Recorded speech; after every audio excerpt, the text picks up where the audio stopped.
우리가 지난주에 종교개혁에 관한 첫 번째 말씀을 함께 나눴습니다. 종교개혁 첫 번째 횃불이라 할까요? 그것은 오직 믿음, 오직 은혜였습니다. 그러니까 믿음으로 또 은혜로 구원받는다. 이제 구원의 핵심 진리를 종교개혁자들이 외쳤고, 두 번째는 오직 성경. 그래서 우리가 순종해야 될 궁극적 권위, 그건 바로 성경이다. 그렇게 이제 가르쳤고, 또 구원을 받는다고 하는 것은 바로 이런 궁극적 권위인 말씀에 순종하며 살아감, 그게 곧 구원이다. 이것을 또 알려주기도 합니다. 자, 이렇게 우리가 구원을 받고 또 말씀에 순종하며 살아감으로 세상 속에 우리는 누구냐? 우리는 곧 만인 제사장이다. 이건 이제 구원의 목적이 되겠습니다. 종교개혁자들이 이렇게 세 가지 진리의 횃불을 높이 들어서 당시 어둠에 빠졌던 교회를 일으켜 세우는 정말 역사적 위협을 감당했습니다. 그래서 오늘은 그 두 번째인 오직 성경, 이 종교개혁자들이 외쳤던 그 내용이 어떤 건지 한번 살펴보려고 합니다. 종교란 비유하자면 그 안에 삶의 진리란 빛을 담고 있는 어떤 등경과 같다, 이렇게 말해도 되겠습니다.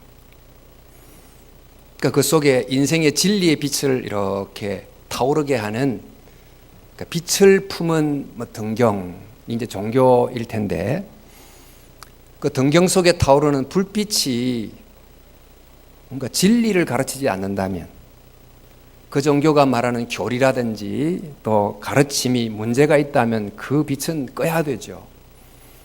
그러니까 요즘 이단들이라든지 또 극단적인 여러 종교들이 가르치는 이런 내용은 사람들을 완전히 오도하는 잘못된 빛이라고 하겠습니다.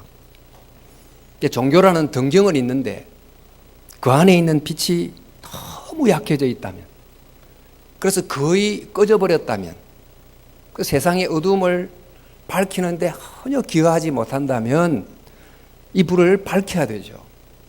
새롭게 밝혀야 되는데, 종교개혁은 바로 그 진리의 불이 거의 꺼져버린 교회라고 하는 등경 속에 불을 다시 밝혀낸 역사적 사건이다, 이렇게 말할 수 있겠습니다. 이렇게 등경에 불을 켰는데, 그렇다면 켜진 불이 계속 켜져 있을 수 있도록 기름을 공급하고 관리를 하고 해야 됩니다. 왜냐하면 이 빛이 타는 동안만 어두움을 이길 수 있기 때문에 꺼지면 안 되는 거죠. 그런 점에서 이제 종교개혁이라는 것은 과거에 일어났던 과거형이지만 현재도 계속 진행되어야 될 현재형이 되어야 된다, 이렇게 이제 말을 하는 것입니다. 그래서 오늘 이제 오직 성경 이 말씀을 이제 보면서 세 가지 부분으로 좀 나누어 살피려고 합니다. 첫 번째는 어떻게 해서 그 당시 로마 교회는 그 안에 빛을 잃어버렸을까? 거의 꺼뜨리게 됐을까? 둘째는 그 종교개혁가들은 어떻게 해서 그 꺼져가는 빛을 다시 밝히게 됐을까? 세 번째는 그렇다면 지금 우리는 그 빛을 제대로 비치고 있는가? 그 빛을 담고 있는가? 이렇게 이제 세 가지 부분으로 나누어 생각해 보려고 합니다. 16세기 당시 로마 가톨릭 교회에 대한 역사적 기록을 보면 참 교회가 문제가 많았습니다. 여러 사건들이 있었지만 이 모든 것 뒤에 그 핵심적 원인이 뭘까요? 그 핵심적 원인은 바로 진리의 빛, 말씀의 빛이 너무 약해졌거나 거의 꺼져버렸기 때문입니다. 자, 그러면 왜 교회라는 등경에 그 빛이 거의 꺼져가게 된 걸까요? 그 로마 교회 그 당시에는 성경이 없었을까요? 그 당시 성경이 있었습니다. 이제 그때 사용했던 성경을 그 불가타 성경이라고 하는데, 이제 그 말이 라틴어로 대중적인 보통의 그런 뜻입니다. 그러니까 주 5세기 초에 대중적 라틴어로 번역해서 썼던 이 라틴어 성경이 바로 불가타 성경인데, 이 성경을 썼습니다마는 그 이전의 성경은 70인역이라고 하는 헬라어 성경이 있었습니다. 주전 3세기경에 그 이집트의 디아스포라로 흩어져 있던 유대인들을 위한 헬라어 성경을 유대인 학자 72명을 불러다가 번역을 시키게 돼서 그 70인이라고 하는 라틴어를 따라서 셉튜아젠트 이렇게 하기도 하고 70인역 이렇게 이제 부르기도 하죠. 근데 그 성경 이전에는 타나크라고 하는 히브리어 성경이 있었습니다. 유대인들이 쓰는 그 이른바 구약 성경에는 세 가지 부분이 있습니다. 우리 성막의 지성소, 성소, 뜰 이렇게 있듯이 그 성경의 권을 세 부분으로 나누는데, 첫 번째는 토라라고 하는 모세 오경이 있고, 그 다음에 예언서인 느비임이 있고, 성문서, 거룩한 문서라고 하는 케투빔, 이렇게 이제 세 부분으로 나누어서 그 각 부분의 첫 글자인 T, N, K를 따라서 타나크 이렇게 이제 불렀어요. 이렇게 라틴어 성경, 헬라어, 히브리어 이렇게 이제 있었는데, 당시 이제 로마 교회가 사용했던 그 라틴어 번역 성경에는 지금 오역이 들어 있었습니다. 이제 그 중에 한 예가 마태복음 4장 17절에 보면 회개하라 천국이 가까웠느니라 이렇게 되어 있는데, 이 회개하라는 것을 그 불가타 성경은 참회하라 천국이 가까웠느니라 이렇게 이제 번역을 한 것입니다. 이 참회하란 말은 고해 성사하라 그런 뜻이지요. 예수님 당시 고해 성사도 없었는데 고해 성사하라 이렇게 이제 번역한 것은 이 성경이 성경의 원문보다도 로마의 기존 관습을 따라 번역한 점이 있었다 하는 것을 우리에게 알려주고 있습니다. 이런 이제 잘못된 번역도 이제 간간히 있었지만, 사실 더 문제는 성경을 읽는다는 것은 곧 해석한다는 것인데, 그 성경을 로마의 교회 관습과 기존 어떤 관행을 지지하고 옹호하는 쪽으로 계속 해석을 했습니다. 일단 우리 세계 역사를 서구 백인 중심으로만 해석하면 한 역사를 일방적으로 보는 것처럼 이제 교황청의 제도를 옹호하는 쪽으로 이제 해석을 해 갔는데, 이제 그 한 예를 들자면 예수님께서 신앙을 고백했던 베드로에게 내가 이 반석 위에 내 교회를 세우리라 이렇게 이제 말씀을 하셨을 때, 이 성경 맥락을 잘 보면 그 반석은 베드로의 신앙 고백입니다만은 바로 그 반석을 베드로라는 개인, 그리고 베드로를 직접 계승한다고 스스로 주장하는 교황, 그 바로 교황 위에 교회를 세운다 이렇게 해석을 한 것입니다. 이 해석을 근거로 교황 제도는 성경적이다 이렇게 이제 주장하기도 하죠. 자, 이처럼 이제 성경에 간간히 나타나는 오역들, 또 오독들, 이런 것들이 성경과 다른 교회의 전통을 만들기도 하고 교리를 만들기도 했는데, 마리아 교리도 이제 그 중에 속합니다. 그러니까 성경엔 예수님을 말할 때 예수님의 동생도 이제 나옵니다. 그러니까 마리아가 평생 동정녀는 아니었다는 것을 알려주는데, 이제 가톨릭 교리는 마리아는 평생 동정녀였다. 그리고 태어날 때 아예 더 나아가서 다른 사람과는 다르게 죄가 없이 태어났다. 그러다 한 걸음 더 나아가서 마리아는 죽을 때 죽지 않고 하늘로 곧바로 성천에 올라갔다. 이게 지금 현재 교리가 되어 있습니다. 우리 지금 종로에 있는 명동성당이 1898년 원죄 없이 잉태한 성모 마리아께 봉헌된 성당입니다. 그리고 이제 마리아와 관련된 여러 전설이 많고, 그 전설을 따라 지키는 마리아에 관한 축일들이 많이 생겨났는데 1년에 무려 14번 마리아에 관한 축일을 지킵니다. 그 외에 많은 성인들을 숭배하고 성인들과 관련된 축일도 지키고 이러는데, 매주 예수님을 기리는 것도 좀 부족할 것 같은데 이런 성인 저런 성인을 막 지키는 거죠. 게다가 이제 교황의 무엇을 같은 교리도 만들고 이럽니다만은, 이렇게 이제 성경과 다른 내용이 교리가 되고 전통이 되고 이렇게 되어 갔는데, 이럴 때 어떻게 해야 될까요? 사실 성경을 기준으로 그것을 바로잡아야 된다고 생각이 되는데, 이제 로마 가톨릭 교회는 성경도 진리지만은 교회가 정한 전통과 교리도 성경과 동등한 권위를 가진 진리다, 이렇게 이제 주장을 하면서 성경도 존재하고 성경과 배치되는 전통도 똑같이 공존을 하게 됩니다. 우리가 볼 때는 이것은 좀 말씀의 빛이 좀 어두워짐으로 교회의 성경과 다른 교회를 어둡게 만드는 요인들이 많이 들어오게 되는 계기가 됐다, 이렇게 이제 보는 거죠. 이럴 때 평신도들이 성경을 읽을 수 있었다면 그 성경을 기준으로 교회에 이런 게 문제구나, 이렇게 이제 판단할 수 있었을 텐데, 당시 평신도들은 그들이 읽을 수 있는 자국어 성경이 없었습니다. 또 성당에서 사용하는 이 불가타 라틴어 성경은 그들이 이제는 쓰지 않는 언어였던 거죠. 그들이 고작 접하는 것은 이 그림으로 된 성경 이야기, 조각으로 된 이야기, 이 정도로 성경을 접하는 것이 거의 전부였으니까 성경에 대한 이해가 얼마나 좀 얕을 수밖에 없는지를 우리가 알 수 있습니다. 이런 형편에서 성경을 자국으로 번역하려는 운동이 여기저기서 일어났습니다. 그러면 그 번역을 장려해야 됐다고 싶지만 그 당시 교회에 굉장한 이제 권위를 침해한다고 보고 번역하는 사람을 종교 재판을 해서 화형을 시키고 이렇게 했는데, 그 중에 존 위클리프라는 사람, 틴데일, 또 얀후스, 이런 사람들이 다 화형을 처해 죽게 됩니다. 자, 어쨌든 이렇게 성경이라는 그 진리의 빛이 사라지면서 면죄부, 돈을 주고 면죄부를 사서 찬당 간다, 이렇게 말해도 그게 옳구나 하고 받아들여질 수 있는 그런 토양이 그 당시 마련이 됐던 것입니다. 자, 여러분, 이 간단히 봤지만은 교회가 어두움에 빠진 이유가 뭡니까? 그러니까 성경이라는 불빛이 교회라는 등경에서 약하고 사라졌기 때문입니다.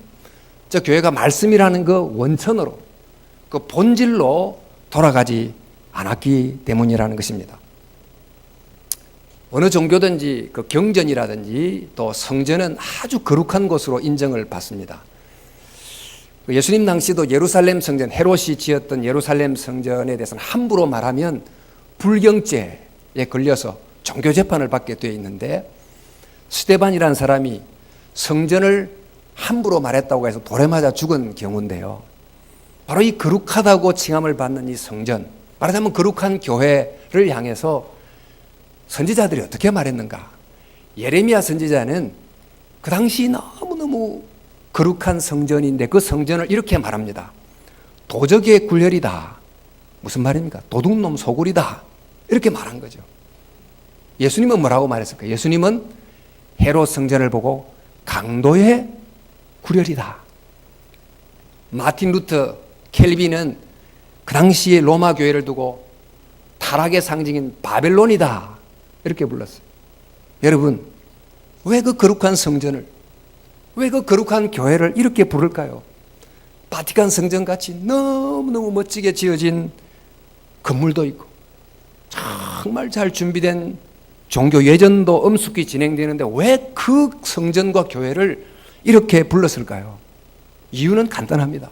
그 속에 진리의 빛이 꺼졌다고 생각했기 때문입니다. 진리의 빛이 꺼졌음에도 불구하고 내가 곧 빛이다, 이렇게 또 스스로를 주장하고 있었기 때문이지요. 자, 이게 이제 그 당시 있었던 교회의 상황이었습니다. 자, 이런 상황에서 가장 필요한 게 뭘까요? 여러 가지를 보수하고 회복할 게 중요하지만 가장 중요한 것은 교회라고 하는 등경에 다시금 말씀의 등불을 켜는 것입니다. 성경이라고 하는 원천으로 돌아가는 것입니다. 이 종교개혁이 뭘 했는가? 볼세비키 혁명, 공산당 혁명, 사람들을 불러 모아서 그런 혁명을 한 게 아니고 성경을 회복하는 이 운동을 시작한 것입니다. 네, 마침 이제 그 당시 르네상스라고 하는 이탈리아를 중심으로 한 유럽의 지성들을 흔들어 깨웠던 이 정신적 운동이 막 발흥하고 있었고, 그들이 인간이 누구냐? 중세의 가치로 이해됐던 인간이 아닌 이른바 좀 근대화를 만난 이 인간이 누구냐? 그 답을 그리스 로마 고전에서 찾아야 된다. 이래서 고전으로 돌아가자. 또 고전을 읽기 위해서 원어를 공부하자. 이런 원어 연구의 중흥이 일어나게 됐습니다. 이럴 때 이제 기독교인 중에서도 원어로 성경을 읽어보자. 이제 그러면서 그때 교회가 쓰고 있던 불가타 성경에 틀의 오역이 있음을 깨닫게 됐고, 또 이것을 좀 바로잡으려는 움직임이 있었는데, 그 이제 한 사람이 우신예찬이라는 것을 썼던 유명한 에라스무스라는 사람입니다.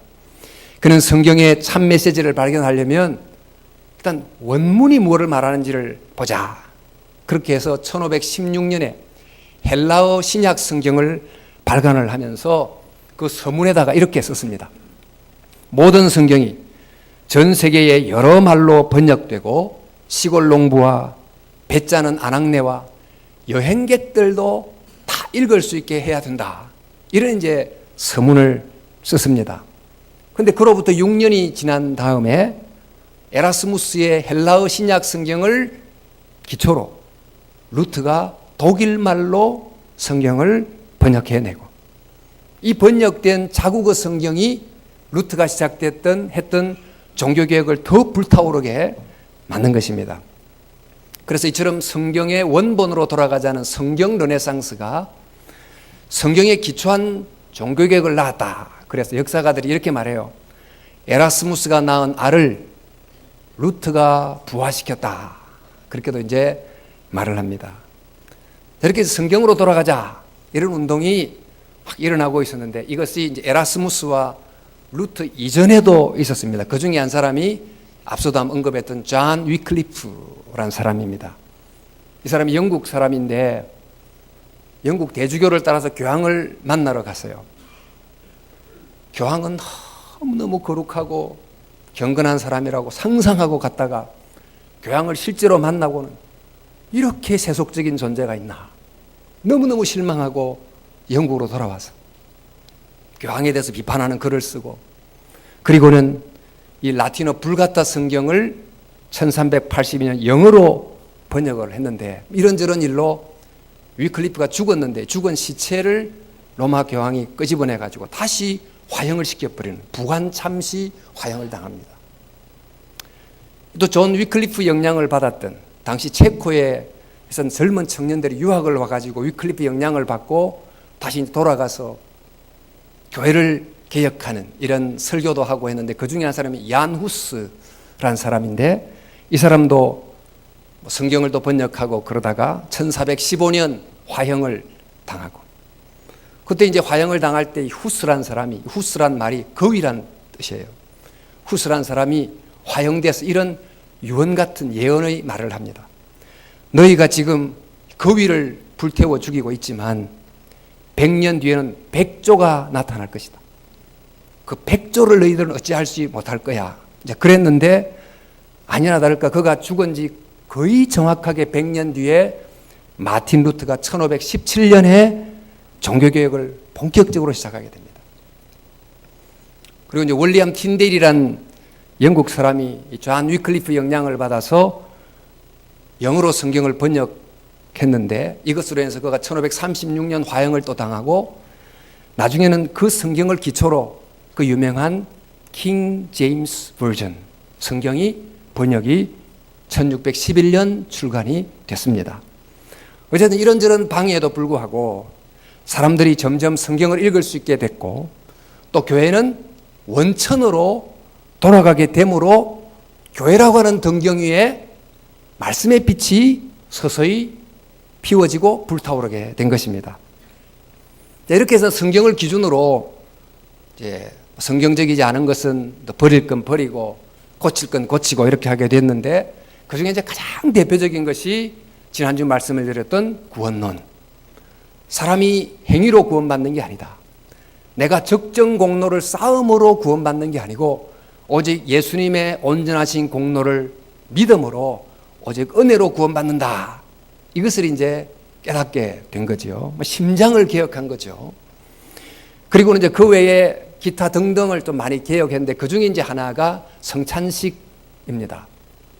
예수님은 떡과 포도주를 먹고 마시면서 나를 기념하라, 나의 죽음을 잊지 말아라, 이렇게 이제 가르치셨는데, 당시 로마 가톨릭은 사제가 축성, 그러니까 축복 기도를 함으로 떡과 포도주가 진짜 예수님의 피가 되고 몸이 된다, 이렇게 화채설이란 교리를 가르칩니다. 그러다 보니까 이 떡도 예수님의 몸이니까 얼마나 조심스럽게 다루고, 이 포도주는 진짜 예수님의 피니까 한 방울도 땅에 떨어지면 안 된다.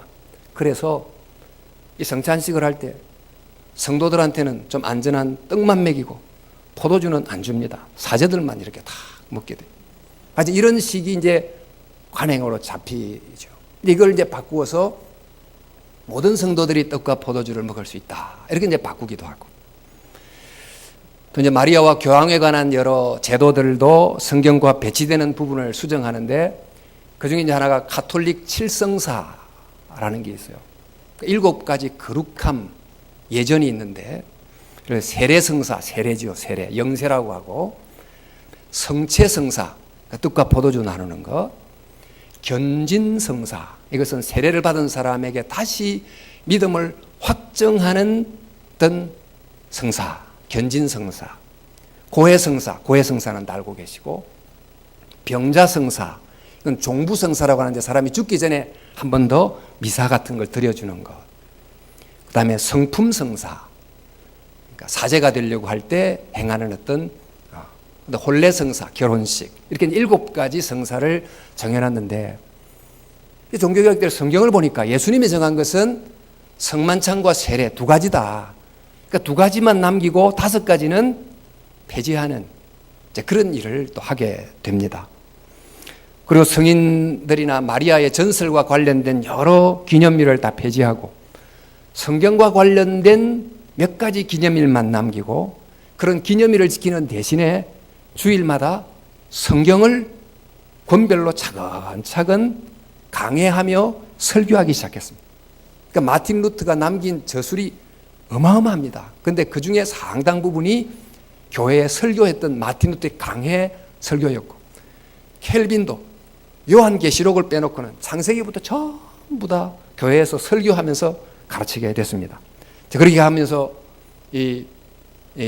키우는 목회자 후보생들에게 로마 가톨릭 기운의 예전법, 교회법, 의식법, 어떨 때는 무슨 칼라를 입고 뭐 어떻게 예전을 집행, 이런 것을 가르쳤는데, 켈빈과 또 루트는 성경 원어를 공부하고 성경을 바르게 해석하고 전할 수 있도록 이렇게 이제 가르치게 됩니다. 이제 그렇게 하면서 또 예배당 중심에 원래 성체상, 미사라는 게 제사지요. 예수님의 떡과 포도주로 제사를 드리고 또 거룩한 떡과 포도주를 이렇게 담아놓는 감실이라는 것을 예배당 중심에 놓는데, 그걸 없애고 그다음에 이 강대상, 하나님의 말씀을 예배당 강대상 중앙에 놓게 됐습니다. 이렇게 한 것은 종교개혁자들이 어떤 말씀을 정말 붙들자, 말씀의 빛을 비추게 하자, 이런 이제 뜻을 가지고 하나씩 둘씩 개혁을 해 갔습니다. 이런 걸 통해서 교회 전통들을 성경에 권위하려 두고 교회가 성경의 원천으로 돌아가게 하자, 이렇게 함으로 그 당시 오직 성경, 이걸 통해서 교회를 어둠에서 건져내게 됐습니다. 이게 종교개혁이죠. 그런데 이렇게 이제 종교개혁이 성경이란 원천으로 돌아가는 운동이었는데, 이 운동은 그때로 끝나는 운동이 돼서는 안 되지요. 여전히 지금도 계속돼야 되지 않습니까? 말하자면 빛은 타오를 때만 어둠을 이길 수 있기 때문에 교회라는 등경에 빛이 꺼지면 결코 안 되는 것입니다. 그래서 말씀의 빛이 계속 비치도록, 또 그 말씀이 더 빛날 수 있도록 예배당 중심에 이렇게 강대상을 두고 매주 예배 때마다 말씀을 듣고 가르치고 배우고 하는데, 그렇다면 그렇게 된 세월이 500년이 흘렀는데, 그 500년 세월 동안에 얼마만큼 말씀의 빛이 바르게 보존이 됐을까? 얼마만큼 그 빛이 더 밝아졌을까? 얼마만큼 성도들의 삶이 그 빛 아래 거하게 됐을까? 이걸 이제 생각하게 되는 것입니다. 500주년이 지난 지금 정말 우리는 오직 성경의 기치로 시작됐던 이 교회가 지금도 여전히 오직 성경이라는 말씀의 빛이 활활 타고 있는가? 그 말씀의 빛 아래 밝은 진리의 삶을 살고 있는가? 이렇게 이제 묻게 됩니다. 어떻게 판단할 수 있을까요? 어떻게 평가할 수 있을까요? 우리는 또 어떻게 해야 이 오직 성경의 기치를 계속 유지할 수 있겠습니까? 여러 가지 할 게 많지만 저는 두 가지로 좀 정리하려고 합니다. 먼저 우리가 성경을 읽어야 됩니다. 여러분 500년 전에 이 성경 한 권을 제 손에 든다. 이건 불가능했습니다. 그런데 지금은 원하면 얼마든지 성경을 손에 들 수 있습니다. 번역본도 한 권이 아니라 여러 가지 번역본을 사서 볼 수 있고, 요즘엔 스마트폰으로 열었다고 하면 성경을 볼 수 있고 들을 수도 있고, 인터넷 통해서도 들을 수 있고, 그러니까 말씀의 빛이 훨씬 더 밝게 비칠 수 있는 환경인데 실제로 말씀의 빛 가운데 거하고 있습니까? 옛날에는 성경을 읽지 못해서 어두워졌다면 지금은 성경을 읽지 않아서 어두워지고 있어요. 성경을 읽어야 마음에 빛이 비칩니다. 하나님 말씀이 뭐라고 그럽니까? 주의 말씀은 내 발에 등이요 내 길에 빛입니다. 그 말씀이 비치려면 말씀을 읽어야 됩니다. 누가 그러잖아요. 성경책이 너덜너덜할수록 그 사람 마음은 깨끗하고, 성경책이 깨끗한 사람일수록 마음은 그 반대다. 그렇게 말하기도 하죠. 여러분, 성경 말씀을 정말 읽을 수 있기를 바랍니다. 게다가 요즘 큐티 옆에다가 본문을 잘 해설해 놨지요. 본문을 관찰하라고 질문도 다 해두지요. 그뿐이 아닙니다. 여러분, 주일 설교 지난주 거를 인쇄를 해가 여러분 주보에 다 넣어드리고 있지요. 나가는 순간 제목도 잊어버리니까 뭘 말하는지를 제대로 알아야 되잖아요. 성경이 뭐라고 그럽니까? 보십시다. 사람이 떡으로만 살 것이 아니요 하나님의 입에서 나오는 모든 말씀으로 살 것이니라. 또 뭐라고 그럽니까? 같이 읽읍시다. 하나님의 말씀은 살아있고 활력이 있어 좌우의 어떤 검보다도 예리하여 혼과 영과 및 관절과 골수를 찔러 쪼개기까지 하며 또 마음과 생각과 뜻을 판단하나니, 또 모든 성경은 하나님의 감동으로 된 것으로 교훈과 책망과 바르게 함과 의로 교육하기에 유익하니. 성경을 읽으셔야 돼요. 근데 읽는데 수동적으로 읽으면 안 돼요. 성경의 참 뜻이 무엇인지를 알려고 하는 열망을 가지고 읽어야 됩니다. 그냥 읽는 거하고 열망을 갖고 있는 것은 완전히 결과가 다릅니다. 우리 아이들 공부시켜봐도 알잖아요. 억지로 공부해가 뭐가 머릿속에 들어가요.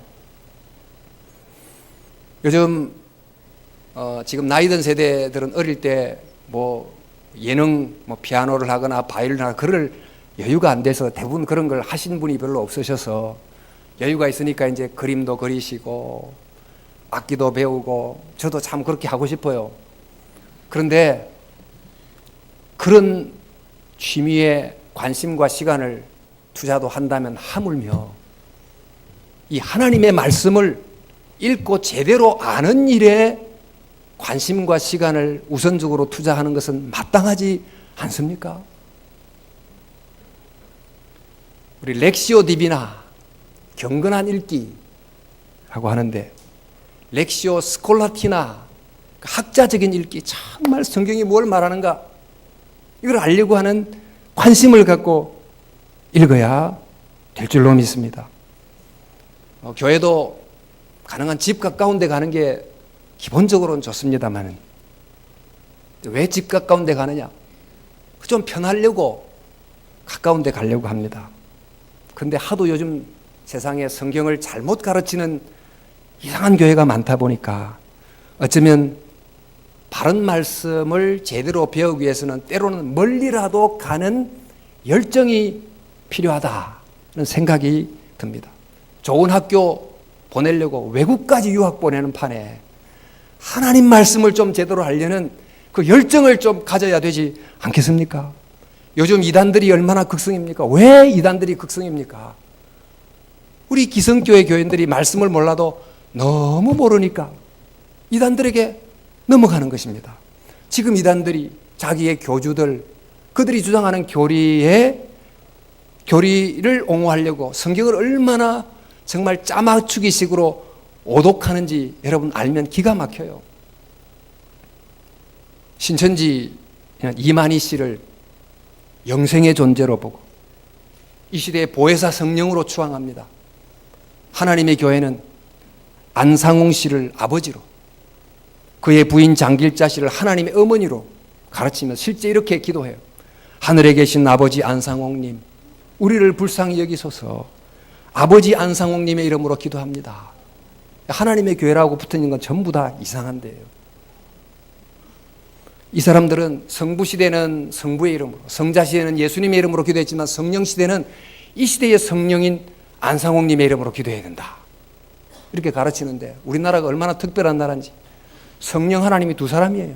이만희도 있고 안상홍도 있고 특별한 나라예요. 이런 이단에 왜 넘어갑니까? 성경을 너무 모르니까 그런 거예요. 이 말도 안 되는 이단의 해석에 넘어가는 것도 문제지만 다수의 교회들의 너무 얄팍하고 너무 비상적인 그릇된 성경 이해는 어쩌면 더 큰 문제라고 할 수 있습니다. 그래서 지금 종교개 500주년을 맞이하는 이 시점에 정말 성경이 뭔가, 성경이 말하는 진짜 메시지가 무엇인지를 알려고 하는 강강한 열망을 가질 수 있기를 진심으로 바랍니다. 성도들이 이렇게 말씀을 알려고 하는 목마른 열망을 가져야 할 뿐만 아니고 교회와 목회자들은 또한 성경을 바르게 가르치려고 노력해야 됩니다. 인간의 소리가 들어가지 않고 하나님의 말씀이 제대로 드러날 수 있도록, 정말 성경이 저 자신을 말할 수 있도록 성경을 더 연구하고 더 정말 공부하면서 학자적인 마음을 가지고 성경에 접근해야 됩니다. 종교개혁자들이 그 당시 굉장히 높은 인문학적 소양을 가지고 성경을 제대로 해석을 해냈기 때문에 종교개혁이 가능했던 것입니다. 요즘은 열정의 시대가 돼가지고 잘 믿는다는 것은 무조건 아멘 하면 잘 믿는 거로 생각을 합니다. 그러나 믿는다는 것은 물론 아멘도 해야죠. 우리는 아멘을 너무 자주 안 해서 문제지만 아멘도 해야 되지만 때로는 신앙이라는 고민하는 거, 질문하는 거다. 이런 것을 깨달아야 됩니다. 그런데 설교자가 이런 신앙에 있는 지적 고민의 과정을 완전히 다 생략하고 설교 시간에 즉각적인 답을 바로 주고, 그럼 성도들은 그 즉각적인 답을 듣고는 생각지도 안 하고 무조건 아멘하고, 그러니까 지성을 배제한 감성에 호소하는 그런 부흥의 설교는 가끔씩은 필요해요. 또 그래야 조금 뜨겁기도 하고 한데 늘 그렇게 되면 이것은 안 되는 것입니다. 참된 믿음은 성경이 무엇을 말하는지를 아는 진지한 질문이 담긴 지성의 빛에 발견된 그런 메시지를 견고하게 붙들어야 되는 것이지요. 성경을 읽고 전한다는 것은 반드시 해석을 전제하는 것인데 올바르게 해석해야 됩니다. 500년 전 문제가 뭡니까? 성경을 바르게 해석하지 않고 교황체제를 옹호하는 쪽으로 그릇 해석한 것이 그 시대의 문제였다면 우리 시대의 문제는 뭘까요? 성경의 빛을 가지고 이 시대를 바르게 해석해내야 됨에도 불구하고 반대로 이 시대의 정신을 따라서 성경을 오독하게 되면 우리가 다시 500년 전으로 되돌아가는 거예요. 우리 시대의 정신이 뭡니까? 성경이 무엇을 성경을 오독하게 만듭니까? 물질주의를 성경을 따라 바르게 평가하고 가르쳐야 함에도 오히려 그 정신을 따라 성경이 역으로 곡해되어 해석돼 가지고 성경이 말하는 참복이 뭔가 이것을 알리기보다 세상이 말하는 복이 곧 성경이 증거하는 복이다. 이것이 곧 번영복음입니다. 또 이 시대의 소비주의 정신에 의해서 말씀이 곡해되기도 하는데 우리 시대는 소비자가 왕입니다. 그러니까 소비자 취향에 잘 맞추도록 물건을 만들어서 일단 많이 팔아야 되는 그런 시대인데 또 교회가 이 성도들을 보고 성도들의 취향에 맞는 말씀을 잘 어쨌든 전해서 성도들이 듣고 싶어하는 말씀, 소비자가 구매하는 상품처럼 잘 만들어서 이 성도들이 교회에 잘 붙어 있도록 어떻게든지 붙잡으려고 하는 것. 자, 그래서 축복의 말, 긍정의 말만 계속 전하고 심판과 윤리적인 말은 완전히 빼버린다면 이건 곧 소비주의에 따라 성경을 곡해하는 것입니다. 미국의 유명한 그 조엘 오스틴이라는 목사님이 계신데 참 훌륭하신 분이시지만 이분이 이제 이런 말을 해요. 나는 성도들이 무슨 말을 듣고 싶어 하는지를 또 무슨 말을 하면 가장 열렬히 반응하는지를 본능적으로 나는 잘 알고 있다. 그 자극점을 나는 알고 있고 바로 그 자극점을 따라서 니즈를 충족하는 설교를 나는 하는 것을 기뻐하고 또 그렇게 한다. 이렇게 이제 말하는 거죠. 그럴 필요도 물론 있겠습니다만은 이런 설교를 두고 소비자 중심 설교라고 그래요. 여러분, 아이가 사탕 좋아한다고 계속 사탕만 주면 그게 아이를 살리는 겁니까? 죽이는 겁니까? 소비자가 왕이 아니고 하나님이 왕입니다. 왕이신 하나님이 전하라고 하는 말씀을 전해야 우리가 사는 것입니다. 파송하신 하나님이 전하라는 것을 때로는 듣기 싫어해도 전하는 파송자 중심 설교가 회복되는 것이 필요하다고 할 수 있겠습니다. 구약의 예언자들을 보면 왕의 비위를 맞추는 말씀을 전하는 백성들이 듣기 좋아하는 말씀을 전했던 그래서 굉장히 그것이 인기 좋았던 선지자가 있어요. 그런가 하면 한편 왕이 듣고 싶어 하지 않는 그러나 하나님이 전하라고 하는 말씀을 전하다가 때로는 순교도 당하고 죽임도 당한 예언자가 있습니다. 여러분, 교회가 지금 어떻게 말씀을 이 시대에 전해야 되는지를 생각해야 될 때가 이 시대다. 이런 생각을 하게 되는 것입니다. 그것뿐만 아니라 또 여러 가지가 있겠습니다만 성공과 성장, 경쟁주의를 따라 말씀을 곡해함으로 잃어버린 한 마리 양의 인격적 가치보다 남아있는 99마리의 수량적 가치를 더 소중하게 여기고 숫자적 성공을 신앙의 성공으로 여기고 신앙은 좁은 길, 좁은 문으로 가는 것임에도 불구하고 넓은 길로 가는 것처럼 곡해되고 있다면 이 역시 시대 정신에 의해서 성경이 잘못 해석되고 있고 빛이 점점 희미해지고 있는 것입니다. 우리 지금 있는 세습을 정당화하는 논리도 마찬가지입니다만 이처럼 성경이 잘못 해석되면 어떻게 되는가? 설교를 많이 하고 많이 들을수록 역설적으로 성경으로부터 더 벗어나게 되는 거예요. 겉으로 수많은 설교를 하니까 수많은 말씀을 들으니까 신앙이 좋아지는 것 같지만 잘못된 성경에 의해 묶여버리는 결과를 낳을 수도 있는 것입니다. 그래서 정말 어떻게 하든지 우리 교회에서 말하는 설교나 성경 읽기가 성경의 참 뜻을 여하이 드러내는가? 어떻게 해서 성경이 침묵하지 않고 성경이 제 목소리를 내도록 하느냐? 이것이 이 시대의 과제라고 할 수 있다는 것입니다. 그러므로 여러분, 우리는 500주년 맞이해서 다시 한 번 더 이 오직 말씀이라는 이 구호처럼 말씀의 빛이 정말 제대로 불타고 있는가? 제대로 우리는 알고 있는가? 또 그 빛을 따라서 우리는 고칠 것을 고치고 세울 것을 세워가고 있는가? 이것을 물어야 될 줄로 믿습니다. 우리가 500주년을 맞이하면서 해야 될 첫 번째는 성경이란 원천으로 돌아가는 것. 그 원천을 돌아갔다면 끝까지 붙들고 놓지 않는 것입니다. 바로 여기에만 소망이 있는 줄로 믿습니다. 희망이 여기에만 있는 줄로 믿습니다. 말씀의 빛을 붙드는 것만이 우리를 다시 살게 합니다. 말씀의 빛이 우리 속에서 타오르고 교회 속에서 타오를 때만이 우리를 살리고 교회를 살리고 세상을 살리게 되는 것입니다. 그러므로 사랑하는 성도 여러분, 성경이란 원천으로 다시금 돌아가십시다. 성경이 무엇을 말하는지, 그 진정한 뜻이 무엇인지를 알고자 하는 경건한 욕망을 좀 가지고 말씀의 바다로 깊이 들어갈 수 있기를 바랍니다.